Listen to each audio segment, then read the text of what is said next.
అనంత విశ్వంలో అంతటా తానై ఆవరించి ఉన్నది నిరాకార నిర్గుణ సంపన్నమైన ఆ పరబ్రహ్మ స్వరూపమే.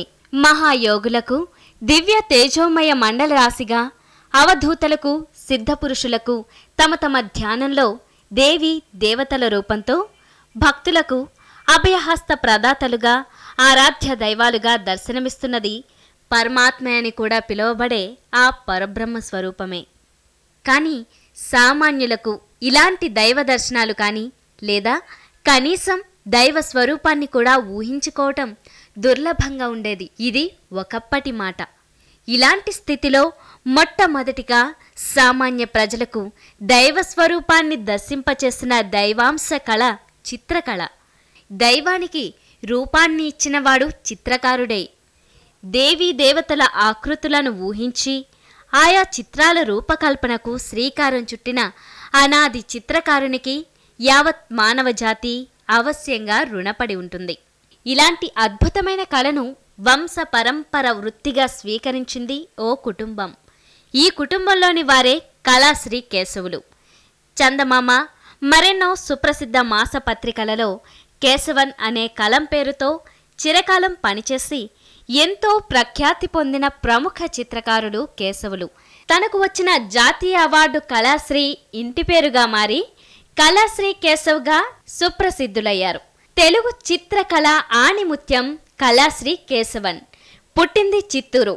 వీరి తల్లిదండ్రులైన శ్రీ గురుస్వామి, శ్రీమతి చెన్నమ్మలే కాక వీరి తాత ముత్తాతలు కూడా ప్రముఖ చిత్రకారులే కావటం, అంతేకాక వీరి సంతానం కూడా ప్రముఖమైన చిత్రకారులే కావటం మరింత విశేషం. 40 సంవత్సరాలు చెన్నైని నివాసంగా చేసుకుని 2000 సంవత్సరంలో హైదరాబాద్లో స్థిరపడ్డారు.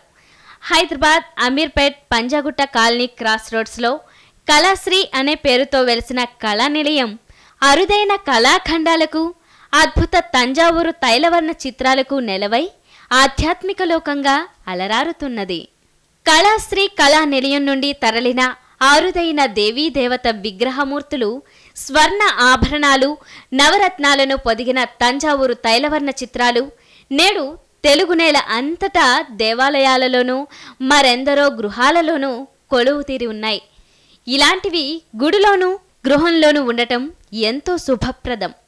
వ్యక్తి లేదా కుటుంబం వారి వారి సాముద్రిక శాస్త్రం, సంఖ్యాశాస్త్రం, రత్నశాస్త్ర, సప్తవర్ణ శాస్త్ర, నాడి శాస్త్రాలను పొందుపరిచి అసలైన తంజావూరు చిత్రాలను బ్రహ్మీ ముహూర్తంలో స్వయంగా రూపొందించి వాటికి నవరత్న ఖచ్చిత స్వర్ణాభరణాలు అమర్చి కోరిన వారికి అందచేయటం కళాశ్రీ కేశవన్ గారి ప్రత్యేకత.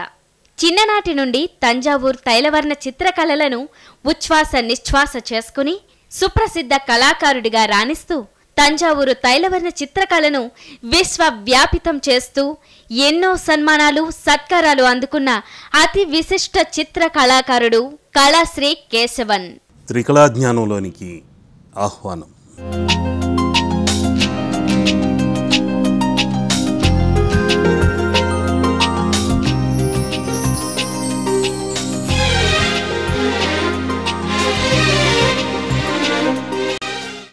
ఇప్పుడు త్రికళా జ్ఞానంలోనికి మిమ్మల్ని అందరినీ మనసా వాచ ఆహ్వానిస్తూ అందరికీ అదృష్టవరం కలగాలని కోరుకుంటున్నాను. అదృష్టవరం అన్నది ఎక్కడుంది? లక్ష్మి చిత్రాలలోని కరములలోనే కాదు, మన కరములలో కూడా దాగి ఉంది. మన కరములలో శుభకరమైన లక్షణాలు ఉంటాయి. అదృష్టపరమైన లక్ష్మీకర తత్వాలు దాగి ఉన్నాయి. పంచభూత తత్వాలు ఈ హస్తంలో దాగి ఉంది. జలతత్వంగా, పృథ్వీతత్వంగా, ఆకాశతత్వంగా, వాయుతత్వంగా, అగ్నితత్వంగా. ఈ పంచభూత తత్వంతో లక్ష్మీకరమైన హస్తం ఇది. ఈ హస్తంలో హస్తి కూడా దాగి ఉందని చిత్రీకరించి చూపించాను. ఆ హస్తి ఏనుగులు ధనలక్ష్మికి అటు ఇటు ఉండి ఇంట ఉంటే తప్పనిసరిగా ఐశ్వర్య వరం మీ ఇంట కురుస్తుంది. అటువంటి చిత్రాలనే బ్రహ్మీ ముహూర్తంలో చిత్రీకరించి మీకందరికీ అన్ని సమస్యలు తొలగిపోవాలని, అదృష్టవంతమైన లక్ష్మీకరమైన చిత్రాలని మీకు అందిస్తున్నాను. ఉదయం లేచిన వెంటనే మీ కరములలోని లక్ష్మీకరమైన మకరమును దర్శించండి. ఆ మకర తత్వమే ఈ పంచభూత తత్వమైన మకరాంశం, లక్ష్మీ వాహనం అది. అటువంటి మకరాంశమైన ఈ మకర తత్వ కరములు పంచభూత తత్వములు. అటువంటి కరములను చూసి మనము ప్రార్థన చేసుకోవాలి. ఇవి లక్ష్మీకరమైనవి, సర్వజన వశీకరమైనవి. ఒక వ్యక్తిని దీవించాలంటే ఈ కర్మలతోనే దీవించాలి, దూషించాలన్నా ఈ కర్మలతోనే దూషించాలి. ఎందుకంటే 72,000 నాడుల కొసలు ఇక్కడే ఉన్నాయి. అందుకని రత్నధారణ కూడా ఈ వేళకు ధరిస్తుంటాం. బుధుడి అనుగ్రహం కలగడానికి పచ్చని, సూర్యుడి అనుగ్రహం కలగడానికి కెంపుని, నీలాన్ని శని అనుగ్రహం కోసం ఈ మధ్యవేలికి ధరిస్తుంటాం. గురువు యొక్క అనుగ్రహం కలగడానికి ఈ చూపుడు వేలికి ధరిస్తుంటాం. ఇలా పంచభూత తత్వమైన ఈ కరములు అదృష్ట కరములు, సర్వజన వశీకరములు, శుభకరములు. ఆ కరములలో అదృష్టం దాగి ఉంది. ఏ పని చెయ్యాలన్నా ఈ కరములే ముఖ్యము, కారణములు. అందుకని ఒక లక్ష్మీ చిత్రాన్ని చిత్రించేటప్పుడు ఆ లక్ష్మీతత్వమైన హస్తీ ముద్రతో ఆ హస్తాల్ని చిత్రించాలి. ఆమె హస్తాలలో కూడా గజతత్వం దాగిందని ఇలా చిత్రీకరిస్తుంటాను. బొటనవేలు తొండంలాగా చిత్రించి, నేను ఇప్పుడు గీస్తున్న చిత్రంలో ఆ చిత్రం ఎలా ఉంటుంది, నా ఊహ తగ్గట్టు ఆ చిత్రాన్ని ఏ విధంగా చిత్రిస్తున్నానని చిత్రీకరించి చూపిస్తున్నాను. కమలాన్ని ఇలా పట్టుకున్న హస్తం గజతత్వంతో ఏ విధంగా దాగి ఉందో ఈ చిత్రంలో చూడండి, మీకే అర్థమవుతుంది. నేనే కాదు, ఎవరైనా సరే చిత్రకారుడు ఆ ఊహా జ్ఞానంతో మనోదృష్టిలో ఆ చిత్రాన్ని ఊహించి బ్రహ్మముహూర్తంలో చేసి చూడండి. తప్పనిసరిగా ఆ చిత్రంలో లక్ష్మీ కళ ఉట్టిపడుతుంది. ఈరోజు ఈ నూతన సంవత్సరం ఆరంభం నుండి అందరికీ పంచాంగ శ్రవణం వినాలని ఆసక్తిగా ఉంటుంది. కానీ ఇప్పుడు నేను చెప్తున్న త్రికళ రాశితత్వాన్ని నా మనోదృష్టికి అందిన 12 రాశితత్వాన్ని కన్యా రూపంలో, కన్యా లక్ష్మిగా ఈరోజు మీ ముందు ఆ అమ్మవారు అనుగ్రహంతో చిత్రీకరించి చూపిస్తున్నాను. ఆ కన్యాలక్ష్మి రూపవర్ణన, రాశి వర్ణన ఎలా ఉందో నా మనోదృష్టికి అందినది మీ ముందు ఉంచుతున్నాను. ఇది నాతో పాటు నా అంతర్లీనంగా ఉండిపోకూడదని, నా స్వప్నం కూడా మీకు తెలపాలని, నా యోగ దృష్టికి అందిన మరో సృష్టిని మీ ముందు ఉంచుతున్నాను. ఆ కన్యాలక్ష్మి ఎలా ఉందో చూడండి. ఇప్పుడు నేను గీస్తున్న చిత్రంలో ఓ స్త్రీమూర్తి లక్ష్మీతత్వంగా కూర్చొని ఉంది. 12 రాశులలో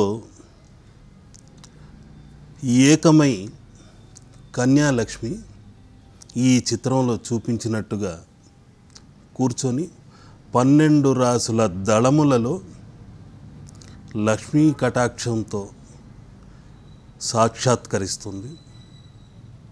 ఈ 12 రాశి తత్వములతో ఓ కన్య వర్ధిల్లుతుంది. ఓ ఇంట్లో శుభం జరగాలన్నా, కష్ట నష్టములు జరగాలన్నా అన్నిటికీ కారణము ఒక కన్య, ఒక స్త్రీ. ఆడబిడ్డ పుట్టిందని మైనస్ అంటుంటారు, మగబిడ్డ పుడితే ప్లస్ అంటుంటారు. ఎంత దారుణం అండి. మీ తల్లి అయినా చెల్లైనా స్త్రీమూర్తే. ఆ కన్య లేకుంటే ప్రకృతియే లేదు, సృష్టి లేదు. అటువంటి కన్యారాశి తత్వము మహాపవిత్రమైనది. మన సంస్కృతి అత్యున్నతమైన పవిత్రమైన అలంకరణను ఈ కన్యకిచ్చింది.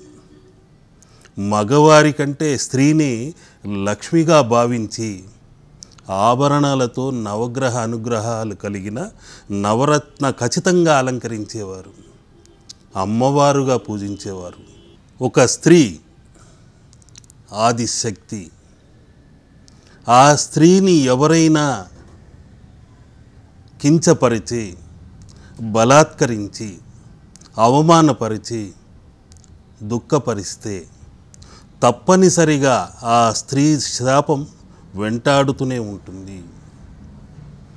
ఏ విధంగా అంటే 12 రాశి తత్వములతో ఆ పాపం మిమ్మల్ని వెంటాడుతుంది.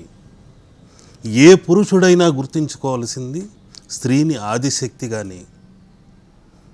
ఆ స్త్రీ కంట తడి పెట్టించకూడదు, వారి వెంటపడి హింసించకూడదు. ఆ పాపం మిమ్మల్ని 3 తరాల వరకు వెంటాడుతుంది. మొదటి రాశి మేషరాశి తత్వంతో ఆ స్త్రీ ఎలా శపిస్తుంది అంటే, మేషరాశికి అధిపతి కుజుడు. ఆ కుజ దోషంతో ఆమె యొక్క ఆగ్రహం నుండి వెలువడ్డ త్రికోణ తత్వము తప్పనిసరిగా అవమానపరిచిన వారిని, హింసించిన వారిని వెంటాడుతూనే ఉంటుంది. సర్పదోషమై, కుజదోషమై సంతాన విహీనుల్ని చేస్తుంది. ఆ తర్వాతది వృషభ రాశి. వృషభ రాశి తత్వమై ఆగ్రహంతో మిమ్మల్ని వెన్నంటి తరుముకుంటూ వెళ్ళి ఏ వాహనం కిందనో పడేలాగా కుమ్మి తోసేస్తుంది. అప్పుడు విలవిలలాడుతూ గిలగిలా కొట్టుకుంటూ ఆ స్త్రీని ఇలా హింసించాము, ఆ పాపం ఇలా వెన్నంటి వచ్చింది మనల్ని అని తెలుసుకుంటారు. ఆ స్త్రీ యొక్క తీవ్రత ఎలాంటిదో మీకు అర్థమవుతుంది. ఆ తర్వాత వచ్చేది మిథున రాశి. మిథున రాశి అంటేనే తోడు నీడ. ఒక వ్యక్తికి వివాహం అయితే తోడు దొరుకుతుంది, సరి అయిన జోడుగాను ఉంటుంది. కానీ ఆ తోడు దొరకాలంటే ఈ శాపం కూడా కారణమవుతుంది. ఆ స్త్రీ యొక్క శాపం మీకు తోడు నీడ లేకుండా చేస్తుంది, కళ్యాణ యోగం లేకుండా చేస్తుంది, వంశం అన్నదే లేకుండా చేసేస్తుంది. అదే మిథున రాశి తత్వము. ఇక తోడు గురించి చెప్పాను, ఆ తర్వాత గూడు గురించి చెప్పాలి. నేను ఇంతవరకు ఇల్లు కట్టుకోలేకపోయానండి, ఏ పాపం చేశానో ఏంటో అంటుంటారు. అది కూడా స్త్రీ శాపానికి కారణమే అయి ఉంటుంది. అటువంటి స్త్రీ శాపం ఉంటేనే కర్కాటక రాశి అన్నదే బొరియా గూడు వెతుక్కుంటూ ఆ చుట్టుపక్కలే తిరుగుతూ ఉంటుంది. ఆ గూడు లేకుండా అలమటించే విధానమే కర్కాటక రాశి తత్వం. ఆ కర్కాటక తత్వంతో కూడా శపిస్తుంది ఆమె. ఆ తర్వాత వచ్చేదే సింహరాశి. సింహరాశి గర్జిస్తూ మిమ్మల్ని వెన్నంటి భయపెట్టి గజగజలాడేలా అప్పుల పాలయ్యేలా చేసేస్తుంది. అప్పులవాడు కనిపిస్తే చాలు తప్పించుకు తిరగడానికి ఎన్నెన్నో తప్పులు ఆడాల్సి వస్తుంది. ఎన్నెన్నో మాటలు చెప్పి నచ్చజెప్పి కాళ్ళ వేళ్ళ పడి ప్రాధేయపడాల్సిన సమయం ఆసన్నమవుతుంది. ఆ సమయంలో వారికి జ్ఞానోదయం కలుగుతుంది. ఆ స్త్రీని ఏడ్పించాం, ఆ శాప ఫలితమే ఇప్పుడు అనుభవిస్తున్నామేమో.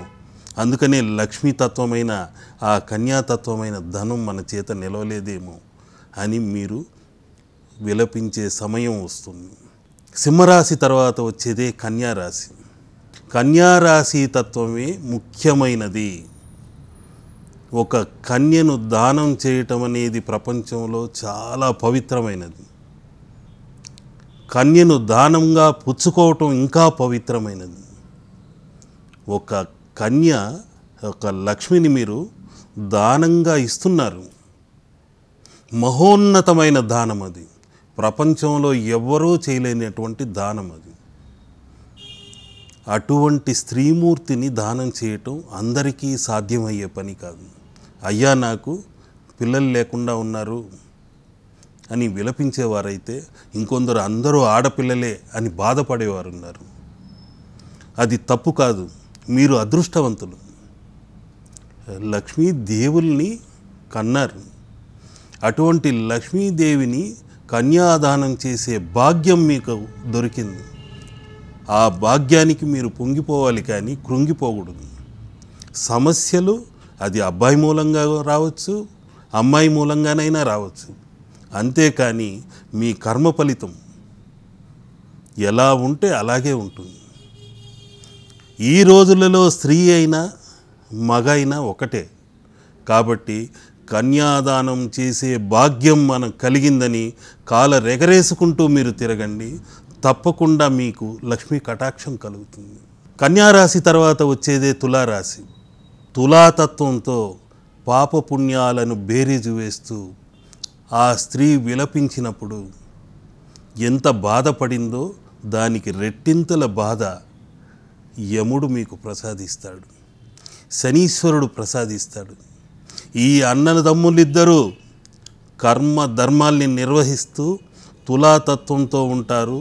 మీరు ఏ స్త్రీనైతే బాధించారో, బలత్కరించారో, హింసించారో, కాబట్టి మీరు ఇది గుర్తుంచుకోవాల్సిన విషయం. తులారాశి తర్వాత వృశ్చిక రాశి తత్వం. వృశ్చిక రాశి అన్నది స్త్రీ యొక్క నఖములలో దాగి ఉందన్నాను. నఖములే కాదు, ఆమె చూపులలో ఉన్న అగ్ని కూడా అలాంటిదే. ఆ తర్వాతదే ధనస్సు రాశి. ఒక స్త్రీమూర్తి ఒక పురుషుడి చేత బలాత్కరించబడి కోపతాపాలకు గురై కష్ట నష్టాలకు గురైనప్పుడు ఆమె ఇంద్రధనస్సు లాంటి కనుబొమలో కోపంతో ముడిపడిందంటే అక్కడి నుండి కోపంతో శాపమై బాణమై మిమ్మల్ని వెన్నంటి తరుముతుంది. ఆ తర్వాతదే మకర రాశి తత్వము. మకర రాశి అన్నది లక్ష్మీ వాహనము, వెంకటేశ్వరుడి ఆభరణము. అటువంటి మకరము అనుగ్రహం ఉంటే మీరు లక్ష్మీపుత్రులు అవుతారు, లక్ష్మీ కటాక్షము కలిగిన వాళ్ళు అవుతారు. స్త్రీ శాపానికి గురైనప్పుడు ఆ మకరము దంతములతో బంధించి ఆ కోరలలో మీరు గిలగిలా కొట్టుకునేలా చేస్తుంది. అదే మకర రాశి తత్వం. ఆ కోరలలో బంధించబడిన మీరు ఎట్టి పరిస్థితిలోనూ బయటపడలేరు. అది మహాపాపమై బంధిస్తుంది, ధనాకర్షణ లేకుండా చేసేస్తుంది. ఈ జన్మకే కాదు, 7 జన్మలు మీరు గిలగిల కొట్టుకున్న ఆ పాపం మిమ్మల్ని వదలదు. ఆ తర్వాత వచ్చేదే కుంభరాశి తత్వం. ముఖ్యంగా కుంభరాశి తత్వం ఎలాంటిదంటే పొదుపుకు చిహ్నాలైన కుంభములు హుండీలు లాంటివి. మనం దాచుకున్నవి నిలబడేవి అవి. ఇంకొక రకంగా చెప్పాలంటే స్త్రీ పాలిచ్చే స్తనాలు కూడా కుంభము తత్వమైనవి. స్తన కుంభములవి, అమృత కలశాలవి. ఒక బిడ్డను పెంచి పోషించే శక్తినిచ్చే అమృత తత్వం అది. అటువంటి కుంభరాశి తత్వము మీరెప్పుడైతే స్త్రీని హింసించారో, వారిని వెన్నంటి హేళన చేసి ఆత్మహత్యకు ప్రేరణ కలిగించారో ఆ పాపం మిమ్మల్ని వదలదు, శాపమై వెన్నంటి వస్తుంది.